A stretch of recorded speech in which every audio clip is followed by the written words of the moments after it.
দেখ আজকে সফটওয়্যার ইঞ্জিনিয়ারিংয়ে আমরা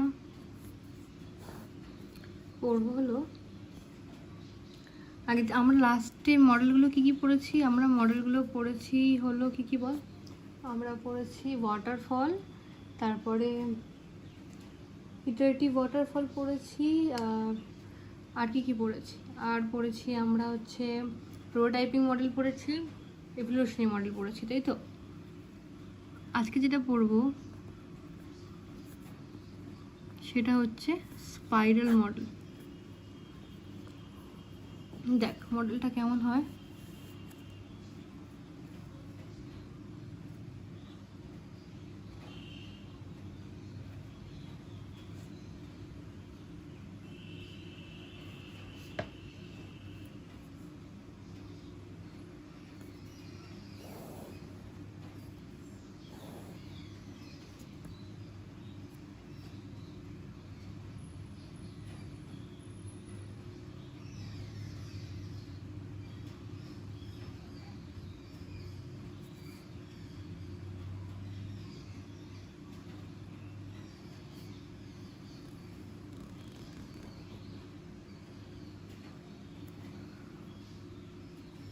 দেখো আমি একবার একটু লিখেই নিই, তারপরে বোঝাচ্ছি।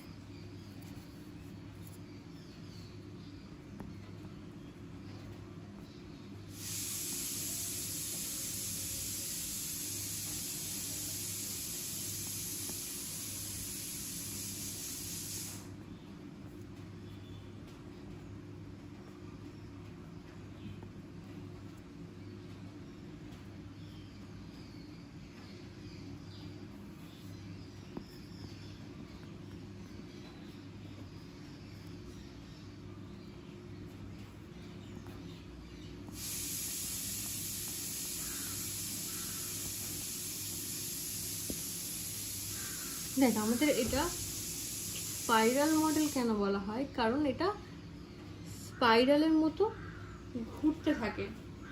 আমাদের পুরো মডেলটাকে বা পুরো প্রজেক্টটাকে বলা উচিত, প্রজেক্টটাকে চারটে কোয়াড্রেন্টে ভাগ করা হয়। এখানে যেমন আমি ভাগ করেছি, এইরকম চারটে কোয়াড্রেন্টে ভাগ করা হয়। এই চারটে কোয়াড্রেন্টকেই একটা কোয়াড্রেন্টকে একটা রকম ফেজ হিসেবে বলা হয়। এবার কি কি ফেজগুলো,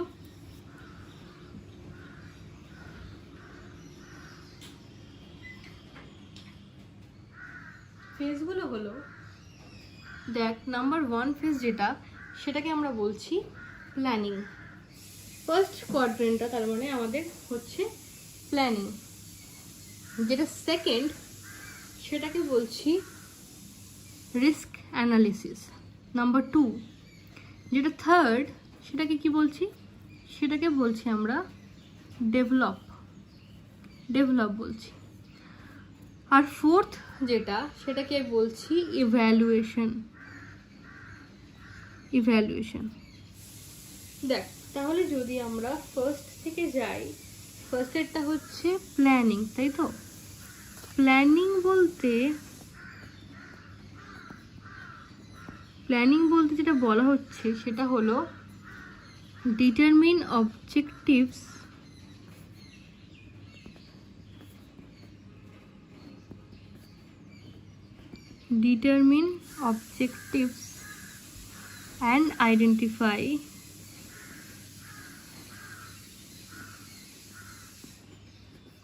and identify alternative solutions.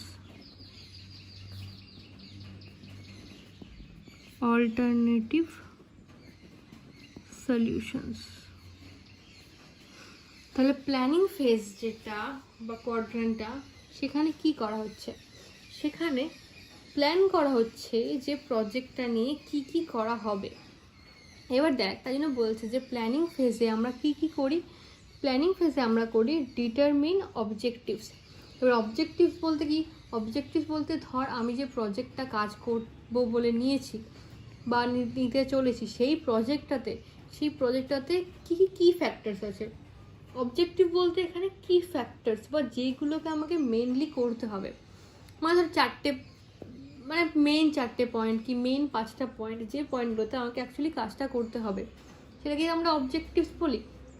যে আমাদের পুরো প্রজেক্টটাতে আমার মেইন কোনগুলো জিনিসগুলো আছে যেগুলো আমাকে করতে হবে, যেগুলোকে অ্যাজ আ অবজেক্টিভ আমি ধরতে পারি, এরকম অবজেক্টিভগুলোকে, এরকম কাজগুলোকে আগে আমাকে আইডেন্টিফাই করতে হবে। কারণ ওই অবজেক্টিভসগুলো না জানলে আমি তো বুঝতে পারবো না যে আমাকে এক্স্যাক্টলি কী কী করতে হবে বা কী কী পারফর্ম করতে হবে। তো ওই অবজেক্টিভ যেটা রয়েছে বা যতগুলো রয়েছে সেগুলোকে ডিটারমিন করা খুব দরকার।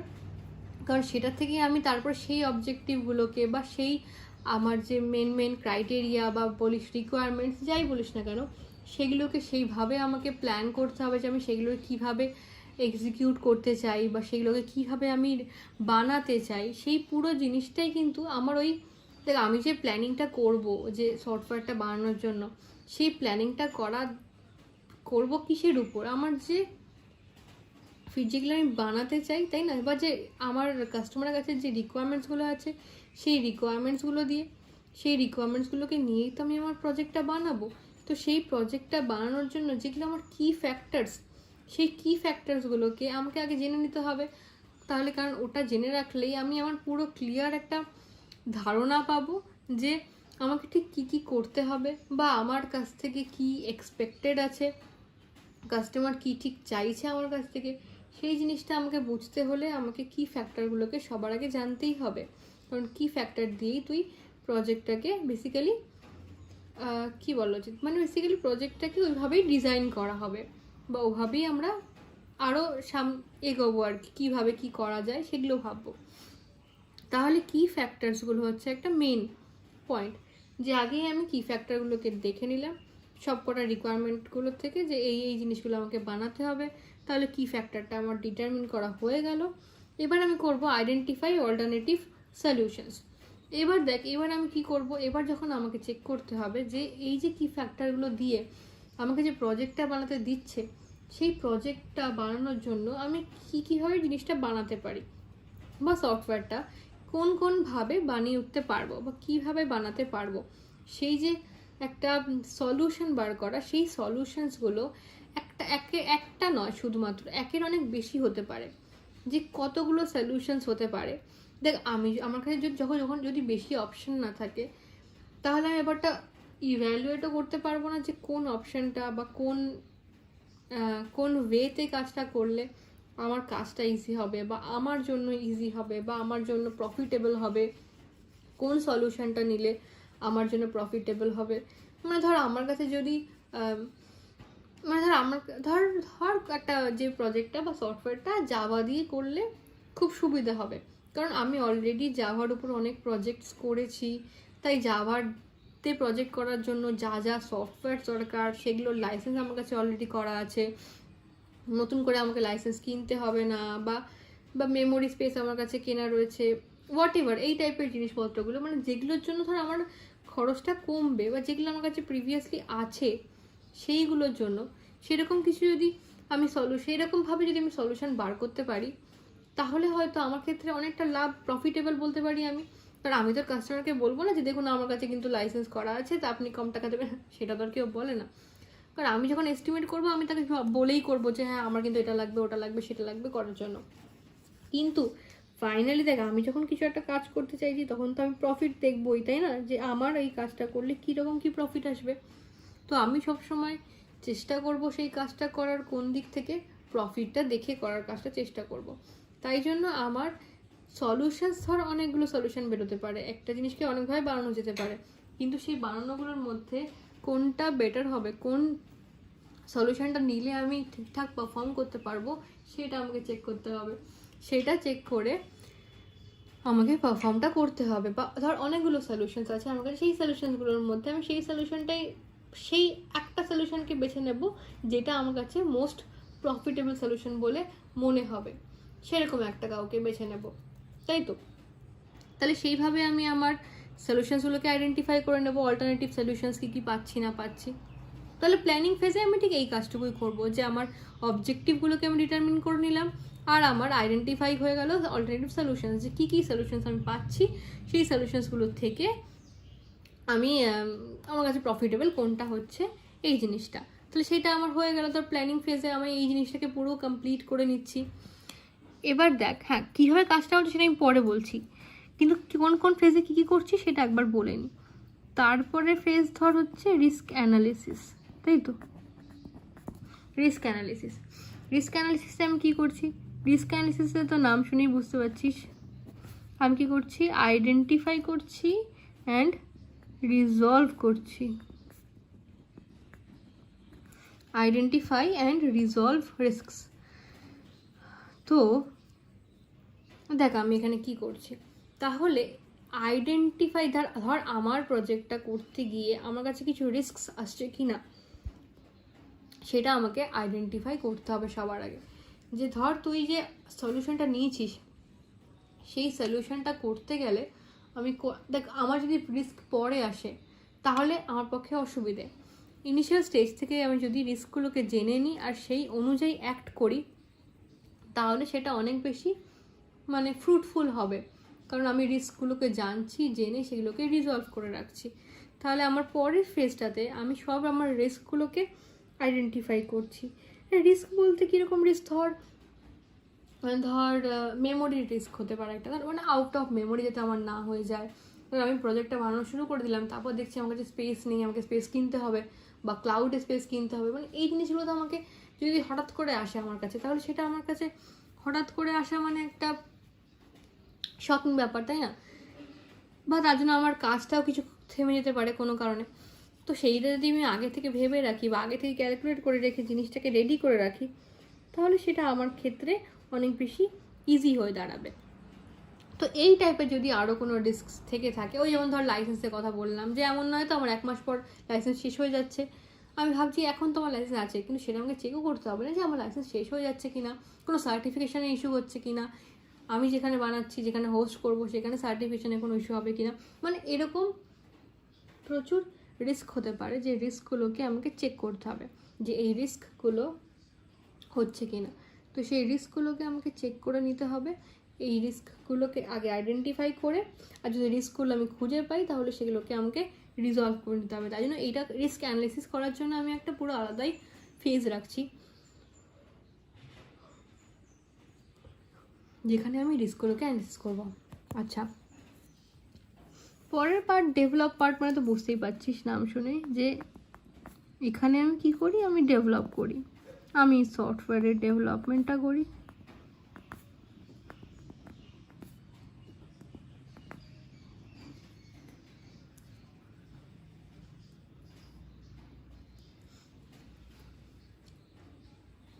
তাই তো, তাহলে এখানে আমি সফটওয়্যার ডেভেলপ পাচ্ছি, যা ধর মানে ডিজাইন করা বল কি কোডিং করা বল, সেই সব কাজগুলো আমি কোথায় করি, কোডিং করে সেগুলোকে টেস্ট করে সেটা টেস্ট মানে ইউনিট টেস্ট করো, তারপরে সেগুলোকে ইন্টিগ্রেট করে সিস্টেম টেস্টিং করো, পুরোটাই আমার ডেভেলপ ফেজের মধ্যেই পড়ছে।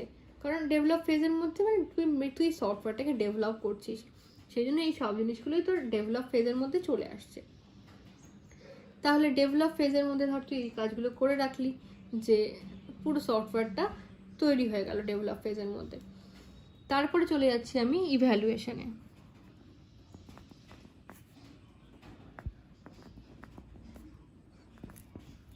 এবার ইভ্যালুয়েশন বলতে আমি কি করব, ইভ্যালুয়েশন বলতে আমি করব হচ্ছে রিভিউ অ্যান্ড প্ল্যান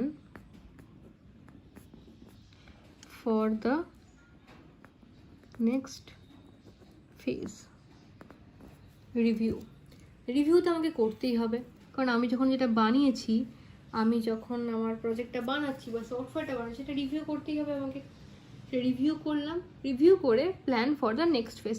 আচ্ছা, এবার ব্যাপারটা বলি যে আমি কীভাবে কাজটা করি। দেখ আমি কিন্তু স্পাইরাল মডেলেও কিন্তু প্রথমেই পুরো প্রজেক্টটা বানিয়ে ফেলি না, আমি কিন্তু পুরো প্রজেক্টটাকে কিছু কিছু ফেজে ভাগ করে নিই, তারপরে 1 বাই 1 সেই ফেজগুলোকে এক এক করে করি, বা এক এক করে সেই ফেজগুলোকে 1 বাই 1 আমরা ডেভেলপ করি। তারপর সেটাকে মানে ধর প্রথমে আমি শুরু করি প্ল্যানিং ফেজ থেকে। প্রথমে ধর আমি আমার সফটওয়্যারটাকে আমার মানে 5খানা ফেজে ভাগ করে নিয়েছি, যে 1 বাই 1 প্রত্যেকটা ফেজকে আমি করবো আর কি 1 বাই 1। তা ধর প্রথমে ফেজ 1 নিয়ে কাজ শুরু করলাম, তো প্রথমে আমি সেটার জন্য প্ল্যানিং করলাম, প্ল্যানিং করে তার জন্য রিস্ক অ্যানালিসিস করলাম, রিস্ক অ্যানালিসিস করে তারপর সেই ফেজ 1টাকে ডেভেলপ করলাম। ডেভেলপ করে আমি চলে গেলাম ইভ্যালুয়েশনে। এবার ইভ্যালুয়েট করা হলো, মানে রিভিউ করা হলো যে ফেজ 1টা আমি যে বানালাম সেটা ঠিকঠাক কাজ করছে কি না, বা কাস্টমারকে দেখানো হলো। কাস্টমার যদি বলে যে না কিছু প্রবলেম হচ্ছে, তাহলে তো আবার আমাকে সেটা ঠিকঠাক করতে হচ্ছে। সেটা ঠিকঠাক করা হয়ে গেলে, যখন আমার কাস্টমারের কাছে সেটা অ্যাকসেপ্টেবল হয়ে গেল, তখন আমি কি প্ল্যান করলাম, তখন আমি plan for the next phase. তখন আমি চলে গেলাম আবার প্ল্যানিংয়ে, কারণ পরের ফেজটাকে আমাকে প্ল্যান করতে হবে। তারপরে আবার আমি পরের ফেজের প্ল্যানিং করলাম, পরের ফেজের প্ল্যানিং করে সেটার জন্য আবার রিস্ক অ্যানালিসিস করলাম। রিস্ক অ্যানালিসিস করে তারপর চলে গেলাম সেটাকে ডেভেলপমেন্ট করার জন্য, তাই না? কারণ সেই ফেজটাকে আমাকে পরের ফেজটাকে ডেভেলপ করতে হবে, ডেভেলপ করে সেটাকে বানাতে হচ্ছে।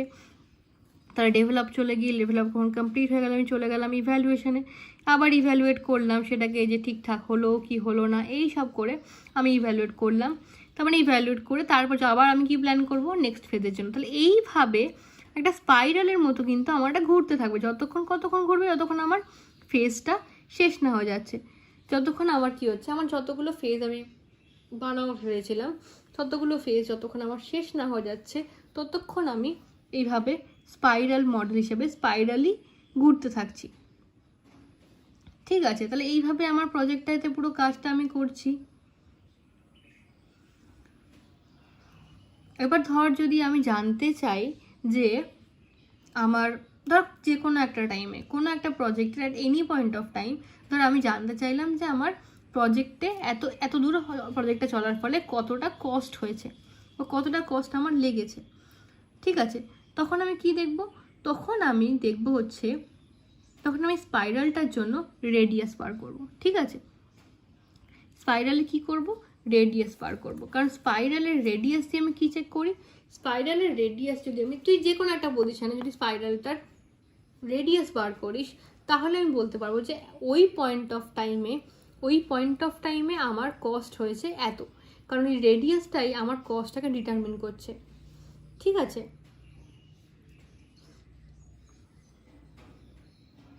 আর যদি আমি জানতে চাই যে আমার কতটা প্রগ্রেস হয়েছে কারেন্ট ফেজে, তাহলে আমাকে অ্যাঙ্গুলার ডাইমেনশন বার করতে হবে। অ্যাঙ্গুলার ডাইমেনশন যদি আমি বার করি, তাহলে আমি জানতে পারবো যে অ্যাঙ্গুলার ডাইমেনশন দিয়ে আমি কি ডিটারমিন করতে পারছি, কি রিপ্রেজেন্ট করতে পারছি, প্রগ্রেস, মানে প্রগ্রেস মেড সো ফার। এটাকে আমি কীভাবে রিপ্রেজেন্ট করছি, অ্যাঙ্গুলার ডাইমেনশন দিয়ে। তাহলে আমি স্পাইরালের ক্ষেত্রে কি করছি, স্পাইরালের জন্য যদি আমি রেডিয়াস বার করি, তাহলে আমার অ্যাট দ্যাট টাইম বা অ্যাট দ্যাট পয়েন্ট কস্টটা বেরিয়ে যাচ্ছে। আর যদি আমি অ্যাঙ্গুলার ডাইমেনশন বার করি, তাহলে কি আসছে বল, তাহলে আমার চলে আসছে যে আমার কারেন্ট ফেজে কতটা প্রগ্রেস হয়েছে সেটা আমি রিপ্রেজেন্ট করতে পারছি আমার অ্যাঙ্গুলার ডাইমেনশন দিয়ে। ঠিক আছে, তাহলে এই হলো গিয়ে আমাদের স্পাইরাল মডেল। আচ্ছা, নেক্সট মডেল আমরা যেটা করব আজকে, কোথায় গেল মডেলটা, সেটা হচ্ছে COCOMO model.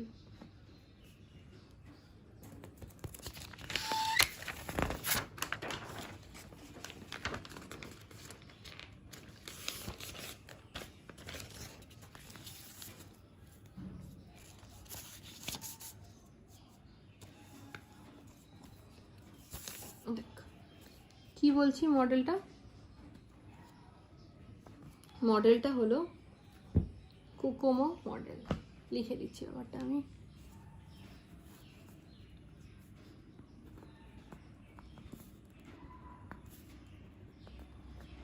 COCOMO model, basically COCOMO মডেলটার মানে হলো হচ্ছে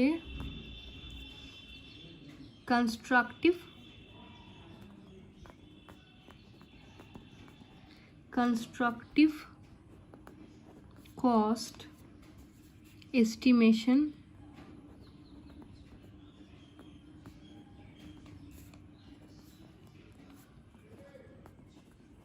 মডেল।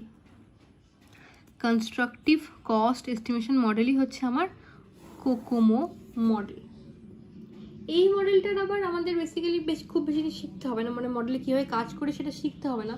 নর্মালি কি হয়, এই মডেলটা থেকে অ্যাকচুয়ালি আসে সেটা হচ্ছে সাম করতে দেয়, এই মডেল থেকে একটা করে সাম আসে। তো সেই সামটাই আমরা শিখে নেবো যে সামটা আমরা কীভাবে করি। তার জন্য আমাকে তিনটে স্টেট মাথায় রাখতে হয়। এই সামের ক্ষেত্রে তিনটে স্টেট হয়। কি কি? একটা হচ্ছে অর্গ্যানিক, একটা হচ্ছে সেমি ডিট্যাচড, আরেকটা হচ্ছে এমবেডেড। এই তিনখানা স্টেট থাকে। এবার সেটা কিভাবে হয় বা কি হয় এই তিনটে স্টেটে, সেটা আমি বলছি। তিনখানা স্টেট কি কি বললাম? অর্গ্যানিক, সেমি ডিট্যাচড আর এমবেডেড। আচ্ছা, আমরা ধর কোনো একটা প্রজেক্টকে, মানে এগুলোকে টাইপও বলতে পারিস, প্রজেক্ট টাইপ।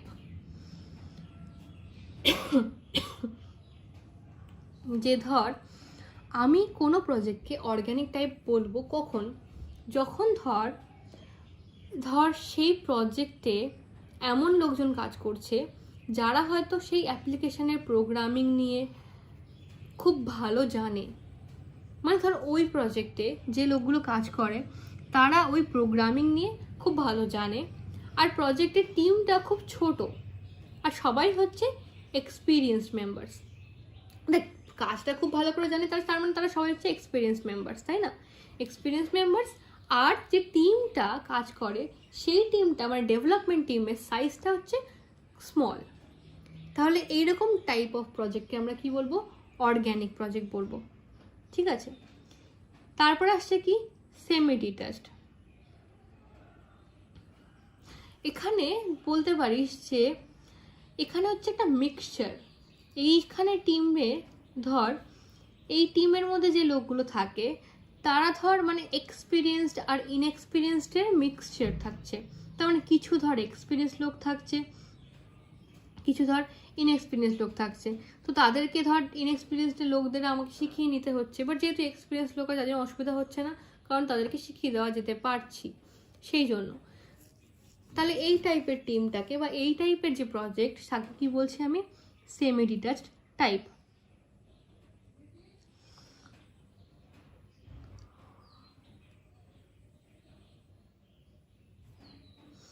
আর ধর এমবেডেড কোনটাকে বলছি? এমবেডেড বলছি যে ধর যেখানে আমরা কোনো হার্ডওয়্যার নিয়ে কাজ করি, মানে ধর কোনো কমপ্লেক্স হার্ডওয়্যার নিয়ে কাজ করা হচ্ছে বা স্ট্রংলি কাপলড এমন কিছু ডেভেলপ করা হচ্ছে, সেই রকম প্রজেক্টকে আমরা বলছি এমবেডেড টাইপ।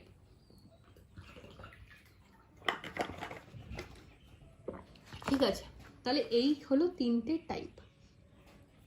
এবার দেখ, আমাকে কোকোমো মডেলের যে সামগুলো আসে তাতে আমাকে অ্যাকচুয়ালি দুটো জিনিস পার করতে হয়। একটা হচ্ছে এফর্ট, যার ফর্মুলা আমার কাছে দেওয়া আছে, A1 into KLOC whole to the power A2 person month. আরেকটা বের হয় TDEV, মানে development time, B1 into effort to the power B2 months. দেখ, এখানে KLOC মানে হচ্ছে কিলো লাইন্স অফ কোড। ঠিক আছে, KLOC মানে হচ্ছে কিলো লাইন্স অফ কোড। তাহলে আমাকে ধর বলে দিয়েছে ফর্মুলা, এই ফর্মুলাতে ফেলে দিবি।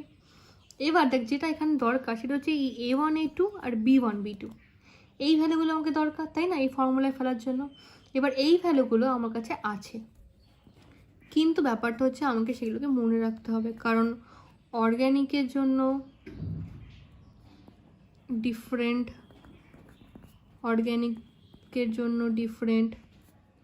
সেমি ডিট্যাচডের জন্য ডিফারেন্ট, এমবেডেডের জন্য ডিফারেন্ট। দেখ, অর্গ্যানিকের এফর্ট বার করার জন্য আমার কী লাগবে? A1 আর A2। তাহলে অর্গ্যানিকের জন্য এফর্ট A1 হচ্ছে 2.4 KLOC, A2 হচ্ছে 1.05 পারসন মান্থ। আচ্ছা, সেমি ডিট্যাচের জন্য হচ্ছে 3.0 KLOC 1.12% month, এমবেডেডের জন্য 3.6 KLOC 1.20% month। তাহলে এইটা কিন্তু আমাকে মনে রাখতে হবে। অর্গ্যানিকের জন্য A1 B1 এর A1 A2 এর ভ্যালু কিন্তু চেঞ্জ হয়ে যাচ্ছে, প্রত্যেকটা টাইপের জন্য A1 আর A2 এর ভ্যালু কিন্তু চেঞ্জ হয়ে যাচ্ছে। সেমভাবেই B1 আর B2 এর ভ্যালুও চেঞ্জ হবে। ধর অর্গ্যানিকের যদি আমি TDEV লিখি,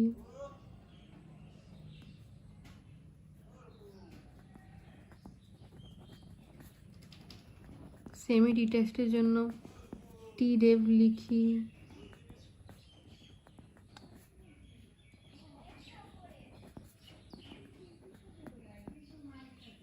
এমবেডের জন্য TDEV লিখি। ধর অর্গ্যানিকের TDEV এর জন্য আমার লাগবে কি B1 আর B2 লাগবে। তাহলে অর্গ্যানিকের B1 হচ্ছে ধর 2.5, এদিকে এফার্ট B2 হচ্ছে 0.38 মান্থস। ঠিক আছে, এর ক্ষেত্রেও ধর 2.5, এফার্ট 0.35 মান্থস। এমবেডের ক্ষেত্রে আছে, তার মানে দেখ দুটোই সবকটা কিন্তু 2.5, তার মানে B1 এর ভ্যালুটা মনে রাখাটা ইজি, কারণ সবকটাই 2.5, এফার্ট 0.32 মান্থস। তাহলে এই জিনিসটা আমাকে রাখতে হচ্ছে, মনে রাখতে হচ্ছে। এবার চল তাহলে আমরা একটা সাম দেখি। সরি,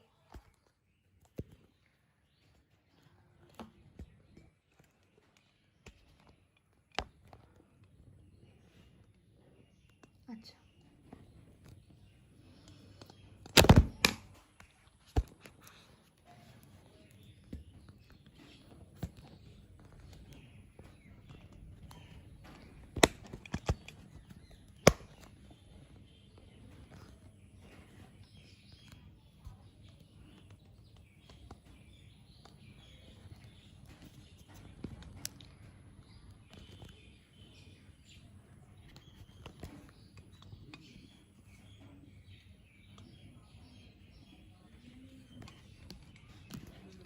সরি, এটা বারবার পড়ে যাচ্ছিল। আচ্ছা, এবার যেটা করবো আমি, ধর আমি একটা সাম লিখছি। সামটা কি বলা হচ্ছে, assume that size of an organic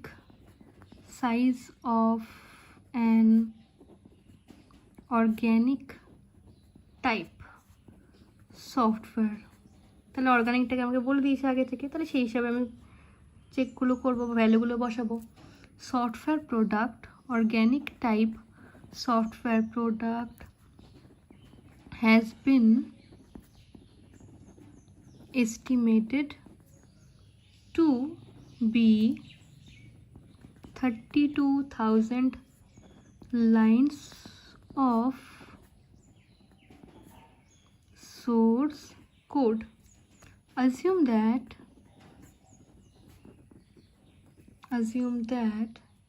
the average salary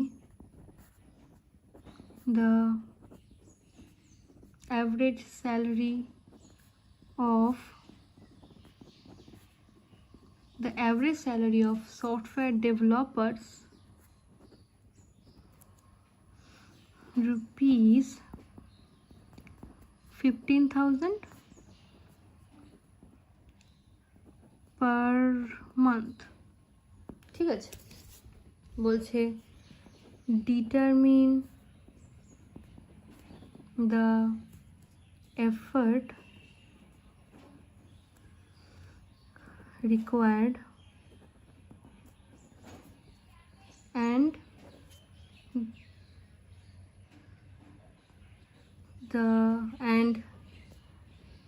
nominal development time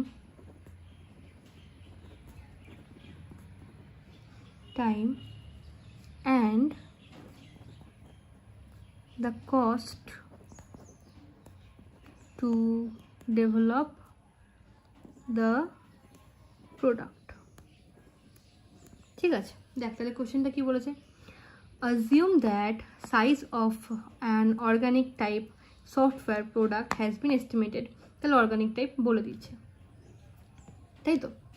আচ্ছা, estimated to be 32,000 lines of source code. তাহলে সোর্স কোডের কত লাইনসে সেটা বলে দিয়েছে। আচ্ছা, assume that the average salary of software developers হচ্ছে 15,000, অ্যাভারেজ স্যালারি বলেছে। Determine the effort, nominal development time আর কস্ট। তাহলে এফার্ট বার করতে বলেছে, ডেভেলপমেন্ট টাইম আর কস্ট বার করতে বলেছে। তাহলে আমরা করে ফেলি। দেখ, তাহলে আমাকে প্রথমে যেটা বলেছে সেটা হচ্ছে আমাকে লাইনস অফ কোড বলেছে, তাই তো? এলওসি বলেছে 32,000, রাইট? কিন্তু আমার কি চাই, আমার চাই কে লক। তার মানে এটা কিন্তু আমাকে কনফিউজ করার জন্য দেয়, কারণ নর্মালি লোকে কী করে 32,000টাকেই ওইখানে বসিয়ে দেয়, বাট না, that is line of code. But আমার চাই কে লক, যেটা হবে কত, 32। তাহলে আমি যদি এবার এটাকে এফার্টের ফর্মুলায় ফেলি, এফার্টের A1 হচ্ছে 2.4 ইন্টু কে লক হলো 32, আর A1 হচ্ছে, এটা হচ্ছে A1, এটা হচ্ছে A2, তাই তো? A2 হচ্ছে 1.05। তাহলে এটা ক্যালকুলেট করলে আসলো আমার 91% মান্থ। ওকে, 91% মান্থ। তার মানে আমার কাছে 91খানা পার্সন লাগে প্রতি মাসে কাজটা করার জন্য। এবার বলেছে ডেভেলপমেন্ট টাইম বার করতে, তাহলে নমিনাল ডেভেলপমেন্ট টাইম যেটা হচ্ছে আমার টিডেভ মানে B1 হচ্ছে আমার 2.5 ইন্টু এফার্ট কত 91, 0.38 হচ্ছে B2, এটা বেরোলো হচ্ছে 14 মান্থস। তাহলে টোটাল কস্ট কত লাগে বার করেছে, তাই তো? টোটাল কস্ট কত লাগবে, দেখ আমার কত লোক কাজ করছে, 91, তাই তো? 91 লোক কাজ করছে, কত টাকা আমার মিনিমাম টাকা, 15,000 করে। তাহলে 91 লোককে 15,000 টাকা করে দিলে কত টাকা আসছে, 1465,000। এই টাকাটা আসছে আমার। তাহলে এই টাকাটা হচ্ছে আমার টোটাল কস্ট। ঠিক আছে, বোঝা গেছে তাহলে আমার কোকো মডেল কীভাবে কাজ করে। ওকে।